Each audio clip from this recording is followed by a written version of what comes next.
Kristen bilang Kristen baik, Hindu Buddha bilang Hindu Buddha baik, semua agama baik, saya netral sekalian, nggak beragama.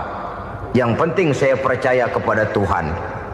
Saya bilang, Ner, kamu ini kayak orang mau beli celana, lalu bingung. Yang satu bilang Levi's bagus, yang satu bilang Blue Jean hebat, yang satu bilang Wool England hebat.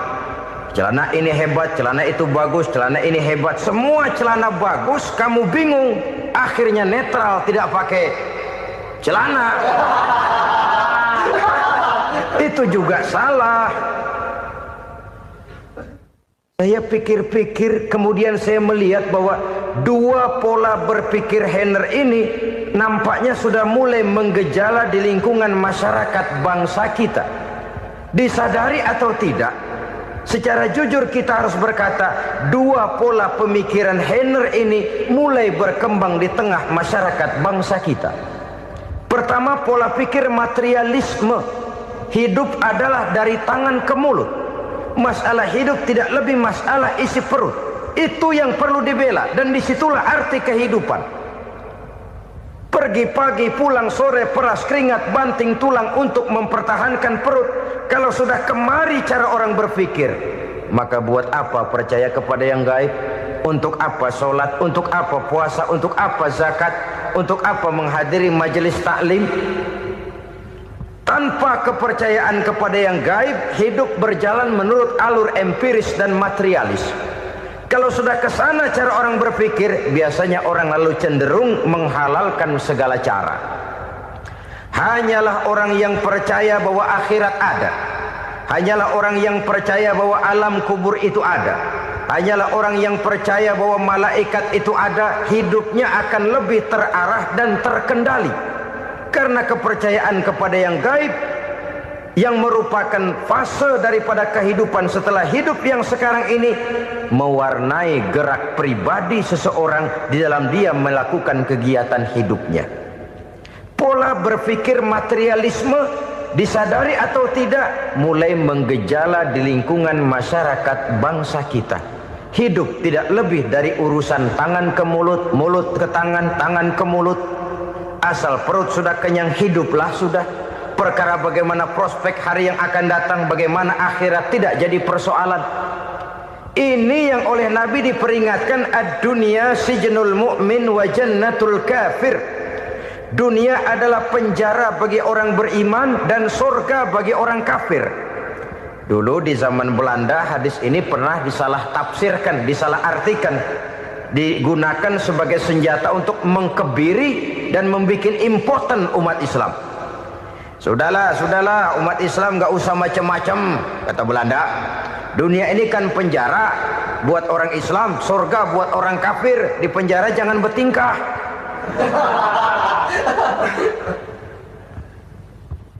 Pengertiannya tidak begitu. Dunia adalah penjara bagi orang mukmin. Artinya dalam kehidupan dunia seorang mukmin tidak bebas memperturutkan hawa nafsunya. Di penjara hawa nafsunya itu. Sebaliknya, surga bagi orang-orang kafir. Buat orang kafir, surgalah dunia ini. Mereka bebas memperturutkan hawa nafsunya. Dilarang tidak terlarang, dicegah pun tidak tercegah.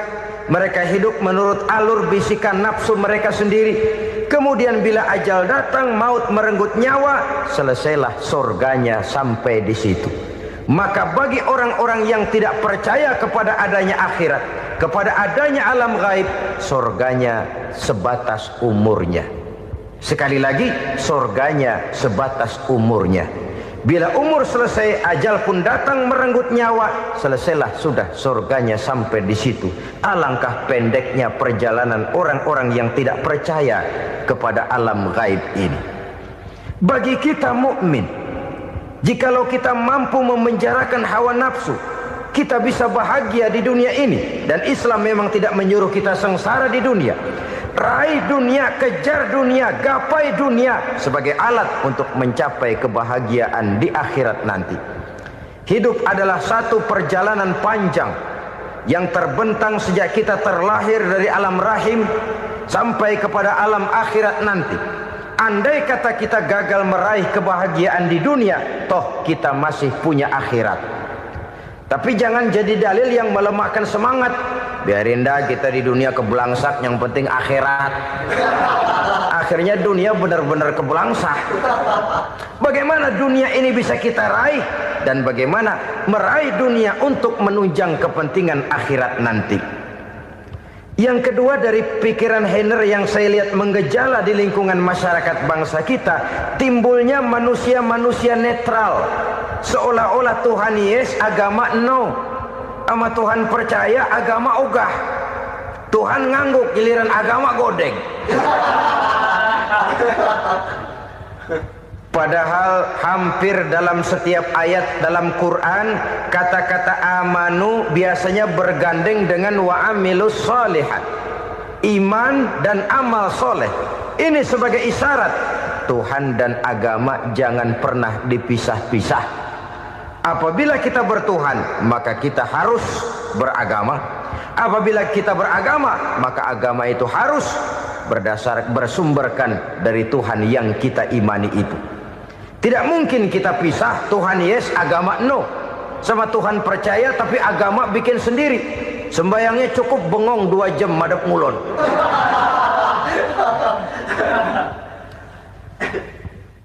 Saudara-saudara kaum muslimin rahimakumullah. Jadi dengan demikian, agama yang kita akui merupakan unsur mutlak di dalam pembangunan sekarang ini, merupakan bagian dari kehidupan yang menuntun kita bahwa di balik alam nyata ini, di balik alam syahadah ini ada alam gaib. Dan mudabbir, murabbi, yang mengatur, yang menguasai, yang memelihara baik dia alam nyata, baik dia alam gaib, tidak lain adalah Allah Subhanahu wa taala. Di sana ada satu super power, satu maha kekuatan yang kita perlu bersandar kepadanya.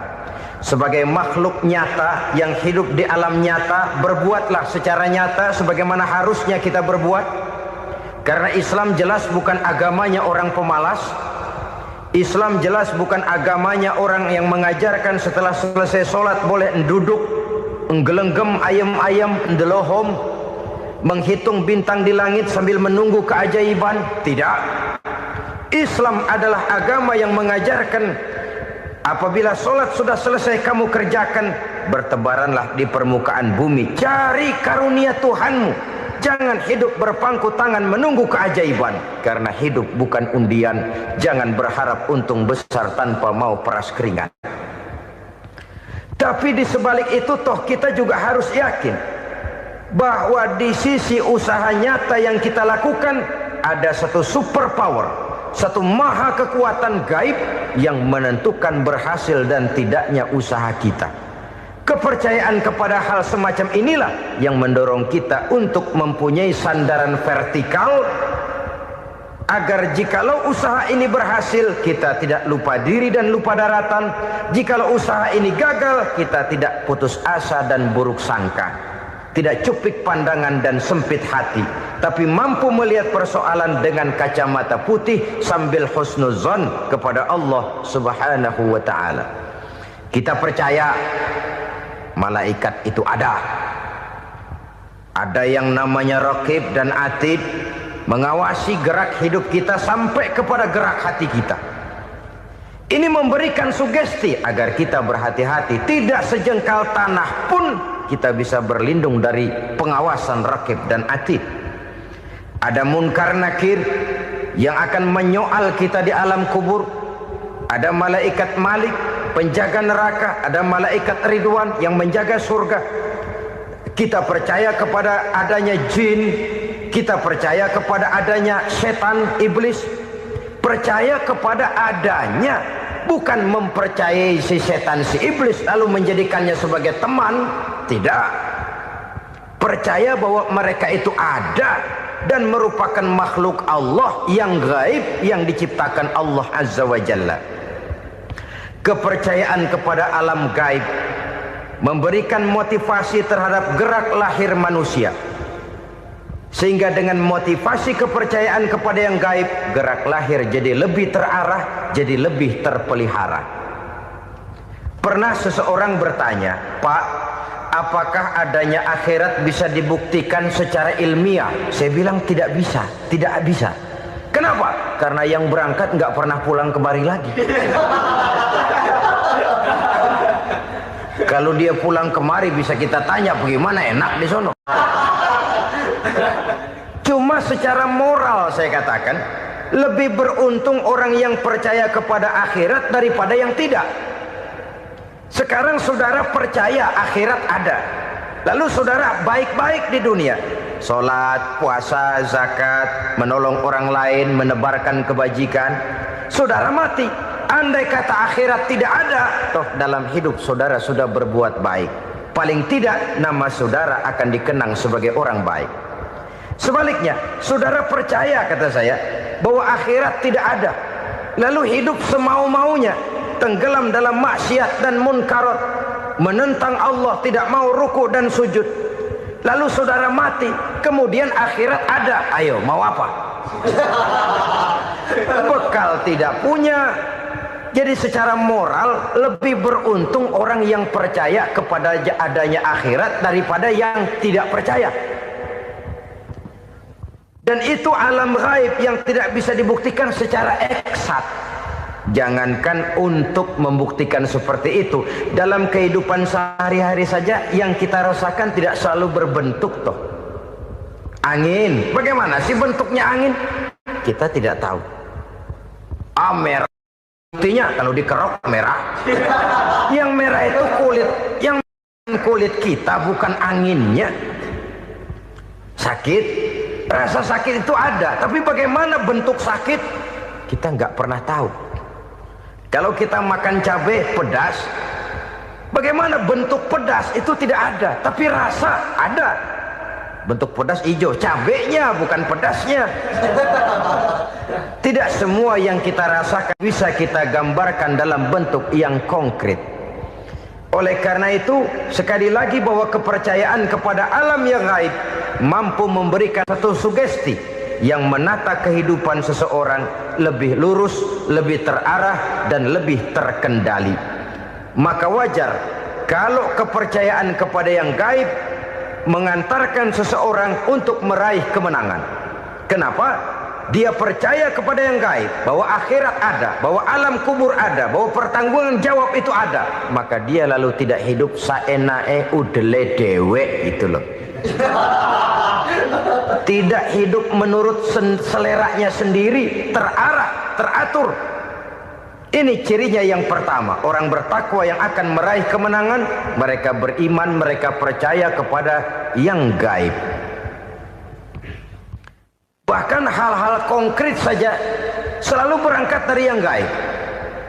Saudara-saudara, para remaja, para pemuda sekarang ini tidak pernah tahu toh siapa yang akan jadi teman hidup saudara. Kita bisa saja ngerancang, mentargetkan, tapi toh akhirnya yang namanya jodoh bukan kekuasaan kita. Rezeki di luar kemampuan kita.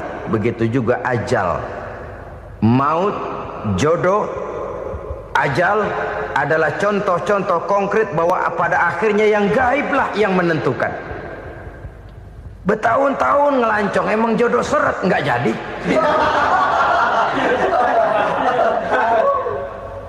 Begitu kenal baru setengah malam nginep ditangkap hansip kan. Hal-hal semacam itu kadang-kadang kita berpikir suuzon, gile, perempuannya cakep banget, lakinya rebek amat. Memang begitulah jodohnya. Memang begitulah jodohnya. Saudara hadirin ma'asyiral muslimin yang saya hormati, jadi hal-hal yang konkret saja kita yakini sepenuhnya ditentukan oleh satu superpower yang gaib itu tadi. Dari sanalah segala ketentuan itu berangkat dan kesanalah segalanya akan kembali. Maka kepercayaan kepada yang gaib meluruskan gerak hidup seseorang dan itu akan mengantarkan dia kepada meraih kemenangan. Satu. Yang kedua, wa yuqimuna shalah. Orang bertakwa yang akan meraih kemenangan itu adalah orang-orang yang mendirikan sholat. Kenapa solat mengantarkan orang untuk meraih kemenangan? Yang jelas, inna solata tanha anil fahsya'i wal munkar. Solat mampu mencegah manusia dari perbuatan keji dan munkar. Banyak filsafat hidup yang terkandung di dalam solat ini. Sejak kita wudhu, sampai kita menghadap ke arah kiblat, sampai kita melakukan gerak-gerak solat, bacaan-bacaan yang ada di dalam solat, lalu sampai kepada mengucapkan salam. Banyak filsafat hidup yang terkandung di dalam solat. Umpamanya saja, setelah takbiratul ihram, mulai kita dengan solat dalam posisi berdiri. Diajarkan dalam kitab-kitab fikih agar kita melihat ke arah tempat sujud. Ini kan filsafat kehidupan. Kalau kamu solat dalam posisi berdiri, lihat tempat sujud. Jangan solat mata jelalatan, sebab nanti bisa mengurangi kekhusyuan. Jadi wajar kalau yang dikatakan bahwa yang paling afdol adalah shaf yang di depan. Kenapa? Secara harfiah pengertiannya akan lebih mengundang kekhusyuan. Kenapa? Kalau kita di shaf paling depan, di masjid umpamanya paling banter kita lihat tembok. Tapi kalau kita shaf di tengah atau di belakang, orang-orang di depan kita pun akan kelihatan. Yang bajunya loreng, yang bajunya genggang, yang bajunya macam-macam. Kita lihat, kadang-kadang kita pikirin, ada yang bajunya bolong.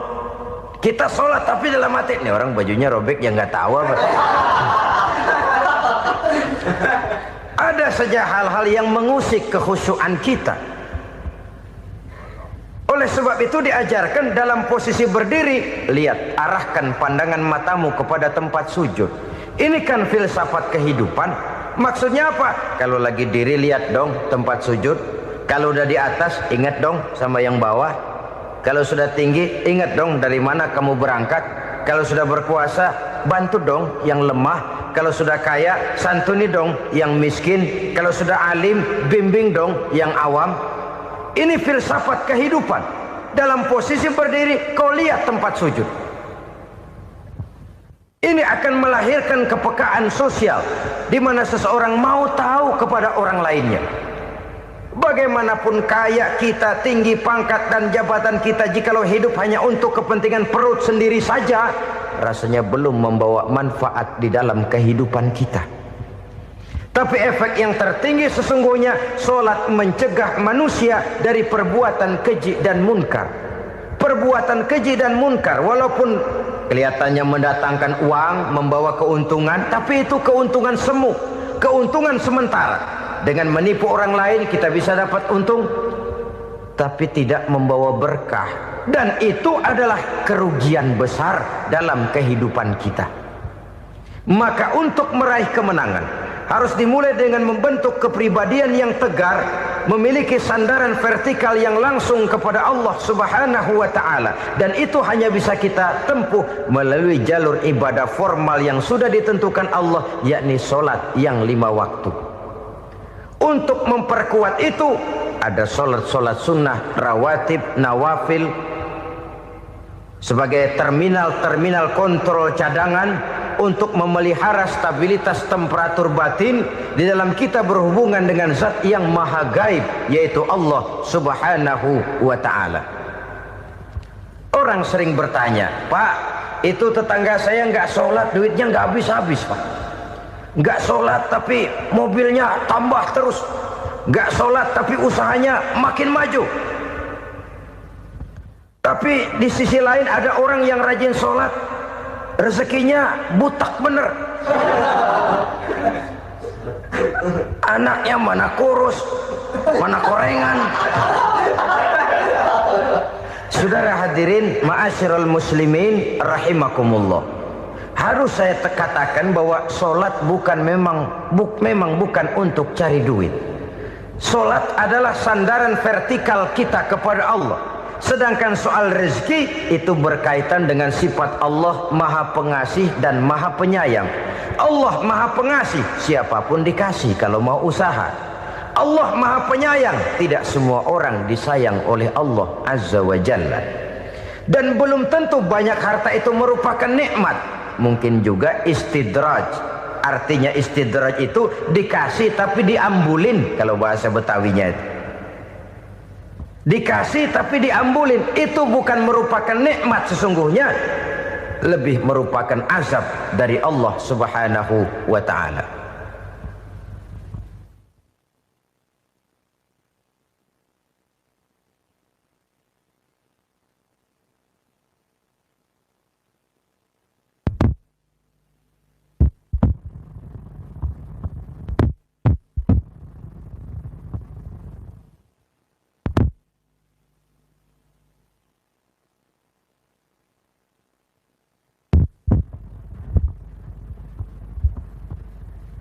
Agama mempunyai sistem solat, dan kita umat Islam telah dituntun oleh Allah Subhanahu wa ta'ala yang wajibnya 5 kali dalam sehari semalam mendirikan solat, dan itu tentu berada dalam jangkauan kemampuan manusia. Pada awalnya barangkali kita memang merasa solat itu satu kewajiban, tapi semakin kita hayati makna, manfaat dan filsafat yang terkandung di dalam ajaran solat, semakin sampai kita kepada keyakinan bahwa solat adalah keperluan kita. Sehingga pada waktu tertentu dinilai puncaknya, kita tidak lagi akan berkata saya wajib solat, tapi kita akan berkata saya perlu solat. Kalau kita sudah merasakan itu adalah keperluan kita, nah di sanalah kita baru akan merasakan ruginya kalau hal itu tidak kita laksanakan. Sepanjang kita masih berkata saya wajib sholat, kita akan lebih merasakan dia sebagai beban ketimbang sebagai keperluan. Yang jelas Allah tidak memerlukan ibadah yang kita laksanakan ini. Dengan kata lain, andai kata satu dunia penuh ini orang tidak ada yang sholat satu pun, Allah tidak akan turun dari jabatan Tuhan. Jangan lalu berpikir kalau kita ngambek se-RW kagak sembahyang Tuhan tekor kali ini ya. Tentu tidak. Itu perlunya kita, bukan perlunya Allah. Dan pada induknya kita akan berkata saya perlu agama. Kalau secara induk kita sudah memerlukan agama, maka konsep-konsep yang ada di dalam ajaran agama itu pun adalah juga merupakan keperluan kita. Baik dia bernama sholat, baik dia bernama puasa, baik dia bernama zakat, baik dia bernama haji, seluruhnya adalah keperluan kita. Dan sesuatu yang kita perlukan apabila tidak kita laksanakan akan melahirkan kerugian di dalam kehidupan. Jangan heran kalau kita membaca riwayat perjalanan hidup para salafus soleh, orang-orang soleh. Ada yang tahajud sampai 100 rakaat, ada yang sholat malam kakinya sampai bengkak. Kita sekalinya bengkak biri-biri. Ada yang sholat membaca surah dalam Al-Quran sampai khotam Quran. Kok mau? Mereka sudah merasakan itu keperluan. Itu saja soalnya. Satu saat pun jikalau kita merasa bahwa itu keperluan saya, kita pun akan melaksanakan seperti itu. Keperluan saya dalam kehidupan. Inilah yang kedua. Yang ketiga, orang bertakwa yang akan meraih kemenangan itu, wa mimma razaqnahum yunfikun. Mereka membelanjakan sebagian daripada rezeki yang diberikan Allah kepada mereka. Mereka infakkan di jalan Allah. Ada satu dialog menarik. Satu hari seorang anak muda bertemu dengan seorang kakek-kakek yang sudah dikenalnya baik. Bertanyalah anak muda ini, "Kek, umur kakek berapa tahun?" 15 tahun, kata si kakek. "Anak kakek berapa orang?" 1. "Harta kakek berapa banyak?" 15 juta. Si anak muda ini bengong. Lalu protes, "Kok kakek bohongin saya?" "Kenapa?" "Saya tahu umur kakek 70 tahun. Kenapa ngaku 15? Saya tahu anak kakek 5. Kenapa bilang 1? Saya tahu kakek miliuner, miliaran uang kakek. Kenapa ngaku cuma 15 juta?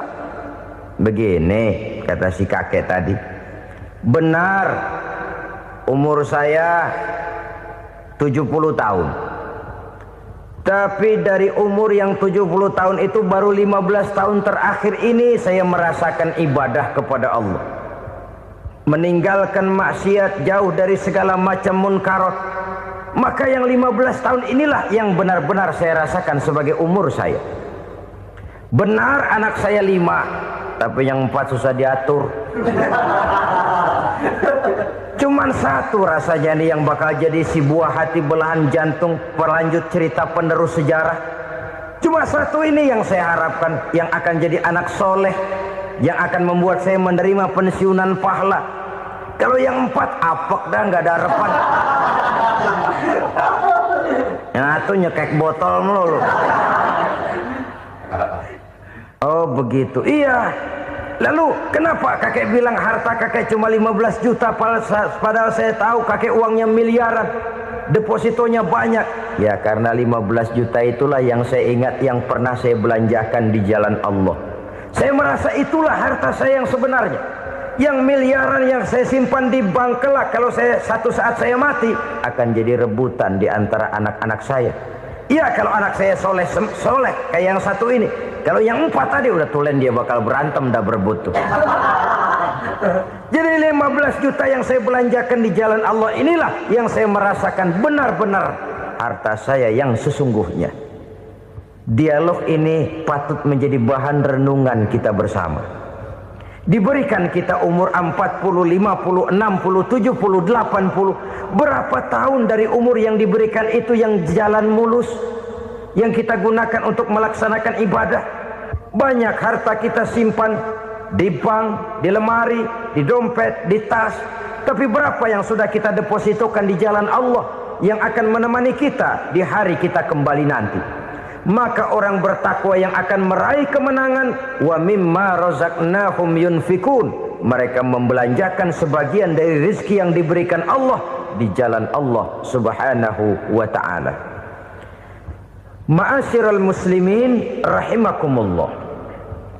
Zahirnya memang kita memberikan kepada orang lain, tapi hakikatnya kita menyimpan untuk diri kita sendiri. Kita memberikan kepada yatim piatu 25.000. Zahirnya kita memberikan si yatim, hakikatnya kan kita cuma nyimpan. Saya berikan, titip kepadamu, ini untuk saya di akhirat. Kau boleh belikan baju, kau boleh belikan untukmu makan, kau boleh bayarkan sekolahmu. Ini untuk saya. Hakikatnya kita nyumbang masjid 1 juta, zahirnya kita berikan kepada panitia masjid, tapi hakikatnya kan cuma titip 1 juta ya untuk saya di alam kubur nanti. Silahkan kau boleh belikan semen, ini uang, belikan besi, belikan pasir. Saya cuma sekedar titip untuk kepentingan saya. Hakikatnya kita cuma sekedar menitip. Sebagaimanapun pada hakikatnya, apapun yang kita miliki dalam kehidupan kan cuma sekedar hak guna pakai, bukan hak milik mutlak. Harta kita, rumah kita, kendaraan kita, kebun kita, pabrik kita, hak guna pakai saja. Hak milik mutlak cuma untuk Allah subhanahu wa ta'ala. Saudara-saudara kaum muslimin rahimakumullah. Ini yang ketiga. Kemudian yang keempat, orang-orang bertakwa yang akan meraih kemenangan, allazina yu'minuna bima unzila ilaika. Mereka yang beriman, mereka yang percaya kepada apa yang telah diturunkan kepadamu Muhammad, ay Al-Quran, yakni Al-Quranul Karim. Setelah percaya kepada yang gaib, mendirikan solat, kemudian menginfakkan sebagian dari rezeki yang diberikan Allah, mereka juga lalu percaya kepada yang diturunkan terhadap Nabi, yaitu tidak lain Al-Quranul Karim. Sekali lagi di sini, percaya bukan hanya sekedar percaya saja, tetapi percaya lalu menjadikan Al-Quran itu sebagai pedoman hidup. Sebab memang Al-Quran itu adalah GBHM, garis-garis besar haluan muslim. Apa yang harus kita lakukan, apa yang harus tidak kita lakukan, bagaimana mestinya kita bertingkah laku dan berbuat, seluruhnya tercantum di dalam Al-Quranul Karim. Itu sebabnya ketika satu hari Aisyah ditanya bagaimana akhlak Rasul, beliau menjawab, kana Rasulullah sallallahu alaihi wasallam khuluquhul Quran. Akhlak daripada Rasulullah tidak lain adalah Al-Quran. Jawaban simpel ini memberikan gambaran bahwa keseluruhan daripada konsepsi Quran sudah diterjemahkan dalam kehidupan Rasulullah sallallahu alaihi wasallam. Karena kita tahu akhlak adalah keseluruhan dari gerak hidup manusia. Sejak ia berpribadi, berumah tangga, bertetangga, bermasyarakat, sampai kepada berbangsa dan bernegara, Al-Quran tetap memberikan sentuhan nilainya. Oleh karenanya, orang-orang yang bertakwa adalah orang-orang yang menjadikan Al-Quran sebagai pedoman dalam kehidupannya. Dan kita yakini Al-Quran diturunkan kepada Nabi Muhammad bukan merupakan produk Nabi Muhammad. Isi dan redaksinya langsung dari Allah Subhanahu wa ta'ala. Kemudian cirinya yang kelima, orang bertakwa yang akan meraih kemenangan itu, wa ma unzila min qablika. Tidak hanya sekedar percaya kepada yang diturunkan terhadap Nabi Muhammad yaitu Al-Quran, mereka juga percaya kepada apa yang pernah diturunkan kepada para nabi, kepada para rasul sebelum Nabi Muhammad. Percaya kepada adanya suhuf, percaya kepada adanya Taurat, percaya kepada adanya Injil, percaya bahwa Allah dahulunya sudah menurunkan Taurat kepada Musa, percaya bahwa Allah sudah menurunkan Injil kepada Isa, percaya Injil ada, Taurat ada, diturunkan Allah untuk Isa dan Musa, tetapi tidak wajib mengamalkannya karena kita sudah diberikan Al-Quranul Karim. Ini yang perlu saya garis bawahi. Kita percaya Allah telah menurunkan Injil dahulu kepada Isa. Kita percaya bahwa Allah telah menurunkan Taurat dahulunya kepada Nabi Musa. Kadang-kadang ini dijadikan dalih, dikacaukan pengertiannya. Quran saja mengajarkan bahwa orang yang bertakwa harus percaya kepada Injil, maka pakailah Injil. Apalagi kalau ayat sebelumnya ditilap, dihapus, dihilangkan, Injilnya yang ditekankan, maka akan terjadilah penekanan yang salah arah. Karena salah arah akhirnya bisa merusak dan menghancurkan akidah. Ketika Rasul suatu saat pernah ditanya orang, "Ya Rasul, bagaimana sikap kita sebagai muslim terhadap Injil yang ada sekarang?" Beliau menjawab, "La tukadzibuhu jami'an wa la tusaddiquhu jami'an." Jangan didustakan seluruhnya, jangan juga dibenarkan semuanya. Artinya, ini sudah merupakan gambaran dari Rasul bahwa dalam Injil yang ada sekarang masih ada ajaran-ajaran tauhid yang dibawa oleh Nabi Isa dan diajarkan kepada umatnya.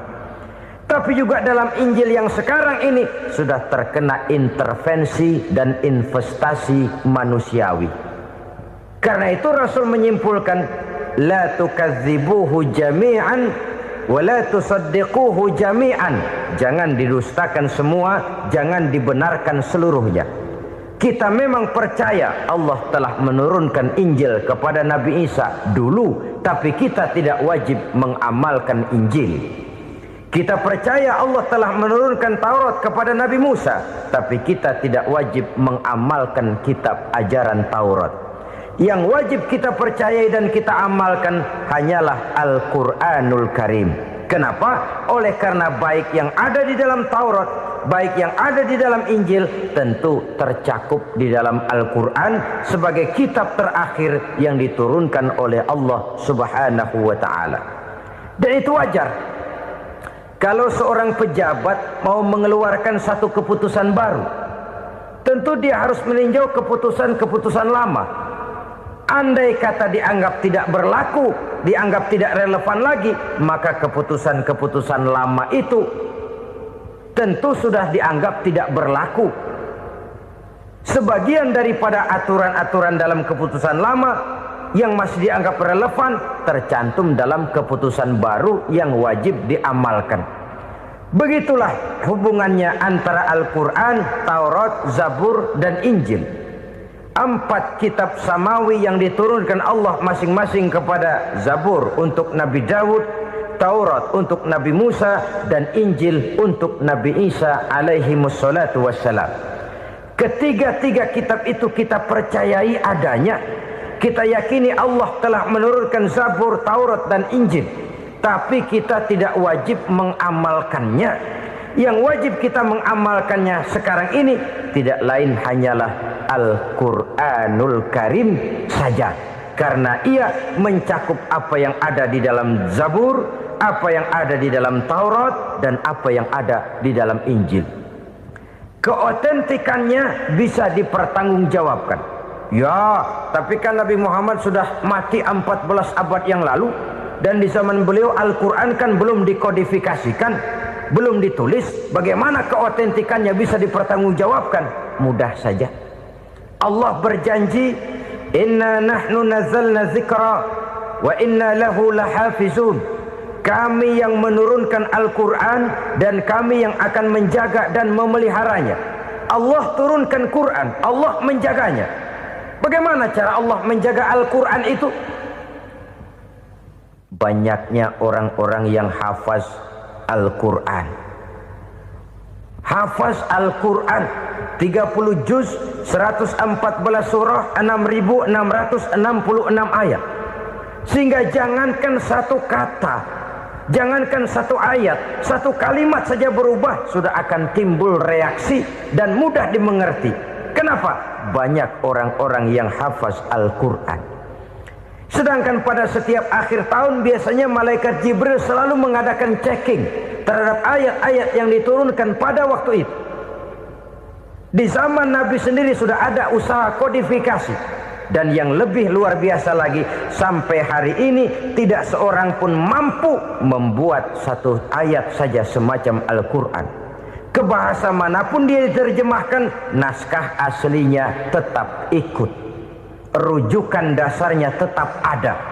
Berdasarkan itu maka tidak mungkin terjadi penyelewengan terhadap atau pemalsuan terhadap ayat-ayat Al-Quranul Karim. Kesuciannya, keotentikannya, kemurniannya bisa dipertanggungjawabkan. Ma'asyiral muslimin rahimakumullah. Oleh karenanya konsepsi dasar daripada ajaran Islam ini memang tidak lain adalah Al-Quran dan Sunnah. Isi daripada agama Islam yang merupakan iman, Islam, dan ihsan, konsepsi dasarnya tidak lain adalah Al-Quran dan Sunnah Rasulullah Sallallahu Alaihi Wasallam. Maka yang kita perlukan sekarang ini adalah terjemahan Al-Quran di dalam kehidupan kita. Dengan demikian, maka gaya kehidupan yang lebih Qurani itulah yang kita dambakan. Kita perlu memang terjemahan Quran dalam bahasa Inggris, dalam bahasa Belanda, dalam bahasa Jepang, tapi yang lebih kita perlukan adalah terjemahan Quran di dalam kehidupan kita. Konsekuen, tidak memanipulasi, ringan sama kita jinjing, berat sama kita pikul. Jangan kalau lempengan ayat Quran tuh kira-kira enak diamalin, keras teriakan kita. Giliran kira-kira ayat Quran itu mukul kepala kita sendiri, diam kita. Itu ciri yang pernah disindir Allah dalam awal-awal Baqarah juga. Ciri beragamanya orang yang munafik. Kullama adha'a lahum masyawfih, kata Allah. Wa iza azlama alaihim qamu. Apabila terang mereka jalan, apabila gelap mereka berhenti. Artinya, kalau kira-kira di Islam nguntungin, rame-rame pada teriak Islam. Tapi ketika diminta untuk berjuang, ketika dituntut untuk berkorban, rame-rame mengundurkan diri. Nasib agama tidak ubahnya seperti daun pisang yang dikait orang di tepi jalan lantaran tak berpayung di ketika hari hujan. Manakala hujan usailah sudah, daun itu pun dicampakkan di tepi jalan, diinjak pula orang nan lalu. Artinya orang menjadikan agama cuma sebagai lipstick, decoration only, tidak konsekuen. Hanya pada saat-saat kelihatannya Islam membawa keuntungan, rame-rame orang teriak-teriak tentang Islam. Tapi jikalau diminta berjuang, jikalau dituntut untuk berkorban, biasanya rame-rame juga mengundurkan diri. Jangan heran kalau mayoritas hitungan kita, tapi minoritas peranan kita.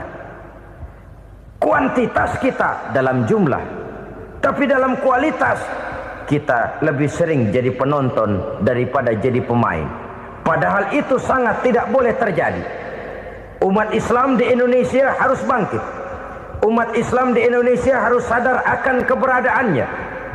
Tidak boleh hanya jadi penonton berpangku tangan. Karena memang agama kita juga mengajarkan untuk konsekuen di dalam menjabarkan ajaran-ajaran daripada agama kita. Kita sering jatuh menjadi umat yang lemah oleh karena kita ini tidak pandai menggalang kebersamaan yang diakibatkan tidak konsekuennya kita. Diistilahkan bahwa umat Islam di dalam menggalang kebersamaannya itu harus seperti orang main sepak bola. Saudara-saudara kan tahu orang main sepak bola itu. Orang main sepak bola, kalau pertandingan belum dimulai sih silakan saja kumpul di luar lapangan, atur strategi yang baik. Tapi kalau pertandingan sudah dimulai, turun ke lapangan hijau, jangan kumpul terus. Ada sepak bola gotong royong, mundur-mundur rame-rame, depan ke depan kumpul melulu mainnya. Kalah. Orang main sepak bola itu ya harus ada penyerang tengah, harus ada penjaga gawang, harus ada strikernya, harus ada kiri luarnya, kanan dalamnya yang jadi backnya. Posisi boleh bermacam-macam, tapi yang penting saling ngoper untuk menggolkan gawang lawan. Begitulah umat Islam ini. Boleh ada yang jadi pejabat, boleh ada yang jadi pengusaha, boleh ada yang jadi petani, silakan ada yang jadi seniman, ada yang jadi penyair, ada yang jadi artis sekalipun. Tapi kalau sudah berhasil menguasai bola, jangan lupa operannya. Operan itu yang langka. Kita ini muslim kadang-kadang kalau sudah memegang menguasai bola, kalau belum mau mampus, belum mau ngoper. Nanti kalau sudah nggak punya bola, baru mau ngoper. Kalau sudah dengar-dengar mau dekat pensiun, baru mau jihad, baru mau berjuang, baru mau ngurus pesantren. Tanda tangan sudah tidak laku, memo sudah tidak dihargai, baru mau berjuang. Kemarin kemana mas? Kita tidak pandai memanfaatkan posisi. Dengan kata lain, kalau kembali kepada persoalan kita, konsekuensi kita terhadap agama yang kita anut ini belum ideal. Kita masih lebih sering berislam ini pada saat-saat yang menurut perhitungan kita membawa keuntungan. Tapi kalau diminta berjuang, dituntut berkorban, yang itu pun hakikatnya adalah untuk kepentingan kita juga. Allah tidak pernah menuntut kita untuk jihad bagi kepentingan Allah, itu tidak. Berjuang menegakkan agama Allah, apakah untuk kepentingan Allah? Tidak. Untuk kepentingan kita. Sebab nilai-nilai jihad itu pada akhirnya akan membawa kita kepada satu kebahagiaan. Setidaknya kalau tidak di dunia, tentu di akhirat sebagai syahid. Oleh karena itu, pada bagian akhir ini saya ingin mengajak, marilah kita konsekuen. Sekali kita berkitabkan Al-Quranul Karim, mari dia kita jadikan pedoman. Jangan cuma kita jadikan sebagai penghias dinding, pelengkap rumah, bahwa di rumah kita ada Al-Quran, tapi yang baca kecoa. Habis pada bolong tuh Quran. Yang penting kan punya Quran. Ditaruh di pintu rumah. Biar apa? Biar kuntilanak kagak masuk katanya. Ya apa itu nasib Quran, cuma kerjanya jaga pintu, ngusir kuntilanak, ngusir memedi. Bagaimana kita hidup menurut tuntunan Al-Quran? Kadang-kadang tidak pernah menjadi masalah bagi kita. Maka bagaimanakah Al-Quran akan mungkin membawa keberkahan dalam hidup kalau ajarannya kita injak-injak dalam keseharian kita? Mewujudkan gaya hidup yang lebih Qurani, itulah yang akan kita rintis di dalam kehidupan kita. Bertahap, step by step. menurut kemampuan yang ada pada kita. Jika jalan ini tidak bisa kita selesaikan, percayalah akan ada generasi penerus yang akan melanjutkan usaha dan cita-cita mulia itu. Jadi percaya kepada Taurat, percaya kepada Injil, sekadar percaya Allah dahulunya sudah menurunkan itu, tapi kita tidak wajib mengamalkannya. Kenapa? Generasi Injil masa berlakunya sudah kedaluarsa. Taurat masa berlakunya sudah kedaluarsa. Injil pernah berlaku untuk orang Nasrani di zaman Nabi Isa. Taurat pernah berlaku untuk orang Yahudi di zaman Nabi Musa. Setelah generasinya berlalu, datang Rasul penutup yang membawa Al-Quranul Karim, maka Al-Quran itulah yang berlaku menjadi pedoman sampai hari akhir nanti. Jangan jauh dari Al-Quran, karena apabila ini kita lakukan, maka kita akan kembali kepada satu gaya hidup yang jauh dari tuntunan agama, dan itu artinya kita akan semakin jauh untuk meraih kemenangan. Saudara-saudara kaum muslimin rahimakumullah. Yang keenam, yang terakhir, orang-orang bertakwa yang akan meraih kemenangan itu wabil akhirati hum yuqinun. Mereka percaya, mereka yakin seyakin-yakinnya akan adanya hari akhir, di mana seseorang akan mempertanggungjawabkan seluruh perbuatannya di dalam hidup ini. Dan tidak ada satu perbuatan yang bagaimana kecilnya sekalipun yang tersembunyi dalam pandangan manusia yang tidak akan dibukakan persoalannya di mahkamah Qadi Rabbul Jalil di akhirat nanti. Itulah sebabnya maka percaya kepada akhirat disebut secara khusus. Padahal di awal tadi sudah dijelaskan yu'minuna bil ghaib, percaya kepada alam gaib, dan alam gaib ini termasuk akhirat. Kenapa pada bagian akhir disebut lagi akhirat? Karena ternyata bahwa kepercayaan kepada adanya akhirat merupakan induk dari kepercayaan terhadap adanya malaikat, setan, jin, dan lain sebagainya, dan akan lebih memberikan sugesti dalam kehidupan manusia untuk meluruskan gerak hidupnya. Jikalau satu saat tergerak hati akan berbuat kejahatan, ingin mencuri, sadarlah, awas, ada akhirat. Sebab kalau kita cuma teriak, awas, ada polisi, itu cuma tertunda sementara. Begitu polisi meleng, embat. Kalau kita ingin berbuat jahat cuma berteriak, awas, ada hansip, cuma sementara ketika hansip itu ada. Tapi kalau ceritanya, awas, ada akhirat. Mau menyeleweng, awas, ada akhirat. Mau berjudi, awas, ada akhirat. Mau mencuri, awas, ada akhirat. Keyakinan yang akan meluruskan gerak hidup manusia, sehingga gerak itu jadi lebih terarah dan terkontrol, tidak merugikan baik diri sendiri, lebih-lebih orang lain.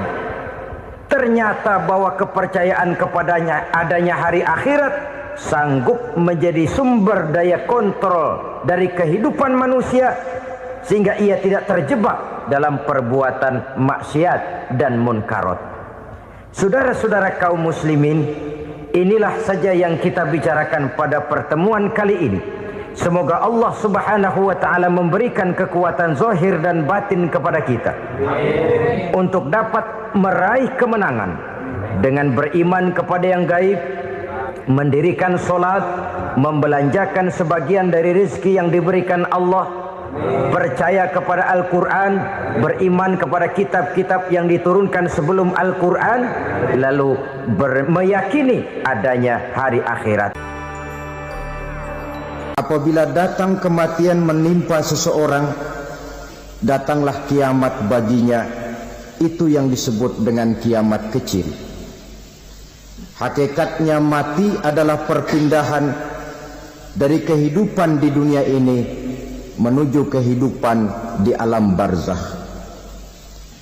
Menunggu kita di alam barzakh sampai datangnya saat kiamat.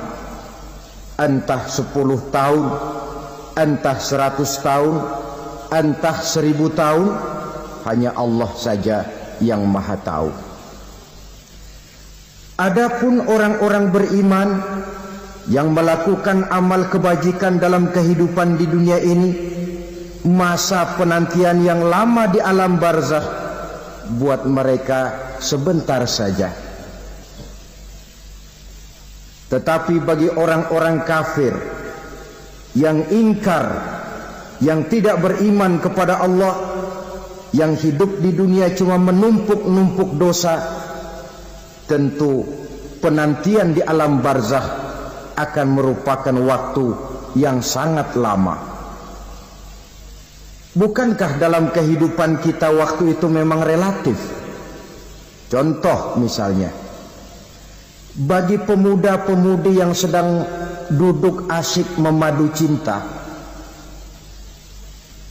waktu 4-5 jam saja rasanya cuma 4-5 menit, tenggelam oleh keasikan. Tapi buat orang yang berbaring di rumah sakit, meratap di balik-balik apa itu tembok derita kata lagu, di balik dinding-dinding penjara, sehari bagai seminggu, seminggu rasa sebulan, sebulan boleh jadi rasa setahun. Penantian yang sangat lama. Kapan kiamat itu akan datang? Ini rahasia Allah. Jangankan kita yang orang awam, baginda Nabi sendiri tidak diberitahu oleh Allah kapan kiamat itu akan terjadi. Tetapi sungguh pun demikian, banyak hadis-hadis yang menjelaskan ciri atau tanda-tanda datangnya kiamat. Nah, kalau sudah bicara soal tanda kiamat itu ada dua. Pertama yang disebut alamatus sughra, tanda-tanda kecil. Ini waktunya masih ada tenggang. Ada yang dinamakan alamatul kubra, tanda-tanda besar. Artinya kiamat sudah diambang pintu. Apa tanda-tanda kecil dari datangnya hari kiamat itu? Misalnya kata Nabi, apabila ilmu sudah diangkat oleh Allah, artinya apabila ulama sudah banyak wafat, minat orang belajar agama berkurang, lalu kebodohan nampak merajalela di mana-mana, zina dikerjakan secara terbuka, minuman-minuman keras jadi kebanggaan. Itu termasuk di antara tanda-tanda kecil terjadinya hari kiamat. Apalagi misalnya iza waladatil ammatu rabbataha, apabila budak sudah melahirkan tuan. Apa maksudnya? Ada yang mentafsirkan apabila anak sudah bisa membudaki orang tuanya. Orang tua yang melahirkan dia, yang membesarkan dia, demi setelah si anak besar jadi orang berpangkat, bertitel, berharta, berkedudukan, jadilah orang tua itu budaknya. Sehingga sering dibilang kalau orang tua kaya, anak jadi raja. Tapi kalau anak yang kaya, orang tua sering jadi budak. Apalagi munculnya fitnah yang bergelombang, timbul perang antara dua bangsa yang besar, waktu berjalan terasa sangat pendek sekali. Itu merupakan tanda di antara tanda-tanda kiamat. Termasuk di dalamnya sulit membedakan mana laki, mana perempuan. Kan kalau tanda-tanda kayak begini sekarang sudah banyak kita lihat kan. Ulama banyak wafat, penggantinya sulit. Zina dikerjakan berterang-terangan, minuman keras jadi kebanggaan, banyak anak membudaki orang tuanya, sulit membedakan mana laki mana perempuan. Kadang-kadang dari belakang kita lihat perempuan bener, begitu kita colek nengok jenggotan.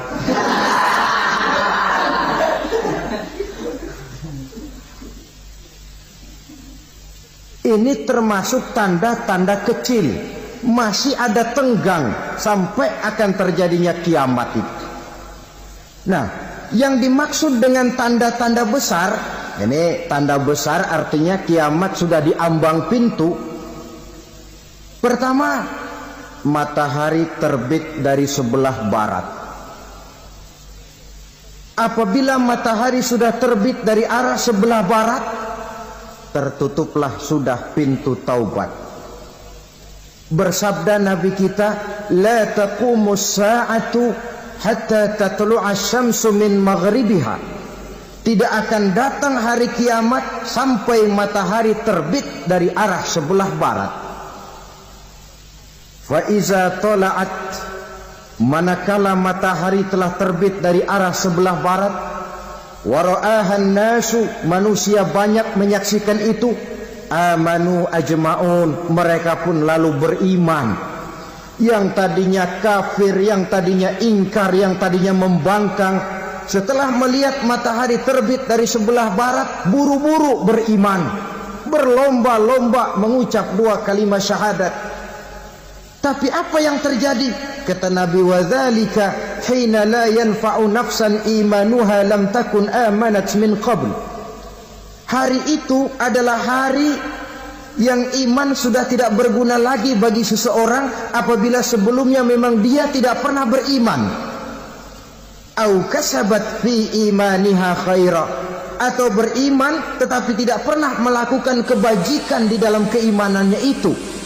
Hari yang sudah kaset, hari yang sudah terlambat, beriman tidak akan ada gunanya lagi.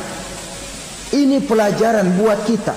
Sebelum sang surya terbit dari sebelah barat, sebelum nafas sampai di tenggorokan, artinya pintu taubat masih terbuka. Kalau 2 hal itu sudah terwujud, nafas sudah sampai di kerongkongan atau matahari sudah terbit dari arah sebelah barat, tertutuplah sudah pintu taubat. Tak ada lagi gunanya pangkat, jabatan, harta, bahkan beriman pun dalam suasana macam itu. Too late, kata orang Kulon. Sudah terlambat. Matahari terbit dari arah sebelah barat. Itu tanda besar, artinya kiamat sudah di ambang pintu. Lalu apalagi tanda besar? Munculnya Dajjal. Dajjal artinya pendusta-pendusta yang menyesatkan manusia. Ada 2 macam Dajjal, saudara. Ada Dajjal kecil, ini Dajjal kelas teri. Kalau ini sejak zaman Rasulullah sudah ada itu. Tiap zaman ada. Di zaman Rasulullah misalnya ada yang bernama Aswad al-Unsi dari Yaman. Ada yang namanya Musailamah al-Kazzab dari Yamama. Ada yang namanya Ibnu Sayyad dari Madinah. Ini Dajjal-Dajjal di zaman Rasul. Musailamatul Kazzab memproklamirkan diri jadi nabi dia. Di zaman Rasul masih hidup. Ini Dajjal zaman Nabi. Di zaman sahabat muncul Dajjal-Dajjal. Di zaman kita sekarang ini Dajjal-Dajjal pun gentayangan. Dajjal-Dajjal kelas teri. Kerjanya mendustakan manusia, menyesatkan manusia, memalingkan manusia dari jalan yang benar dan diridhoi oleh Allah Subhanahu wa taala. Adapun yang merupakan tanda besar dari datangnya kiamat, Dajjal-Dajjal kelas kakap. Pembohong-pembohong besar yang menyesatkan masyarakat manusia berpaling dari jalan Allah mengikuti jalan mereka. Apa sih ciri Dajjal itu? Kata Nabi dalam hadis Bukhari Muslim, Inna Dajjala, sesungguhnya yang namanya Dajjal itu yakhruju, satu saat akan muncul mendekati hari kiamat. Wa inna ma'ahu ma'an, si Dajjal ini membawa air. wa naran, dan juga membawa api. Dua simbol. Di tangan yang satu dia bawa air, di tangan yang satu dia bawa api. Wa ammal ladzi yarahu an-nasu ma'an fanarun. Adapun yang orang banyak lihat air, hakikatnya adalah api. Yang dilihat api, hakikatnya adalah air. Oleh sebab itu, kalau api yang ditawarkan, ambillah air. Kalau air yang ditawarkan, pilihlah api. Maksudnya apa ini? Ini bahasa simbol, saudara-saudara. Dajjal bicaranya seolah-olah untuk kepentingan manusia, menawarkan surga. Surga yang dia tawarkan hakikatnya neraka. Hai manusia, kalau kau mau bahagia, jangan dekat-dekat dengan agama. Sholat itu tidak efektif dan efisien, tidak produktif dari segi ekonomi itu. Menghadiri majelis taklim cuma buang-buang waktu. Tahajud, tasbih, tahlil, baca Quran, apa itu? Pekerjaan mubazir saja. Hidup ini cuma sekali, masa yang cuma sekali, manfaatkan dengan sebaik-baiknya. Mumpung, dibawanya sifat mumpung tetapi dalam pengertian yang sangat negatif. Bicaranya seolah-olah untuk kepentingan manusia, tetapi sebenarnya menjerumuskan manusia. Menawarkan air, tapi sebenarnya api. Menawarkan api, tapi hakikatnya air. Buat apa kamu sholat? Buat apa kamu bayar zakat? Buat apa kamu puasa? Surga yang dicanangkan Dajjal, hakikatnya neraka. Neraka yang digambarkan Dajjal, pada dasarnya adalah surga. Jadi memutarbalikkan fakta itu kerjaan Dajjal. Yang hak jadi batil, yang batil dibilang hak, yang benar jadi salah, yang salah malah jadi benar. Tuntunan disuruh jadi tontonan, tontonan malah menjadi tuntunan. Itu pekerjaan Dajjal profesinya. Zamannya Nabi Adam, Dajjalnya kan iblis. Betul? Betul. Apa sih gang kerayuan iblis itu? Allah setelah menciptakan Nabi Adam kan bilang, Adam, kau dan istrimu Hawa tinggal di surga ini. Seluruh fasilitas yang ada di surga persilahkan kau nikmati. Satu yang tidak boleh, jangan coba-coba dekati pohon khuldi. Dekat saja jangan, apalagi sampai memetiknya. Datang Dajjal yang namanya iblis ini. Adam, kamu tahu nggak kenapa tidak boleh makan buah khuldi? Ya nggak tahu, pokoknya saya dilarang. Bodoh kamu Dam. Khuldun artinya kekal. Kalau kamu makan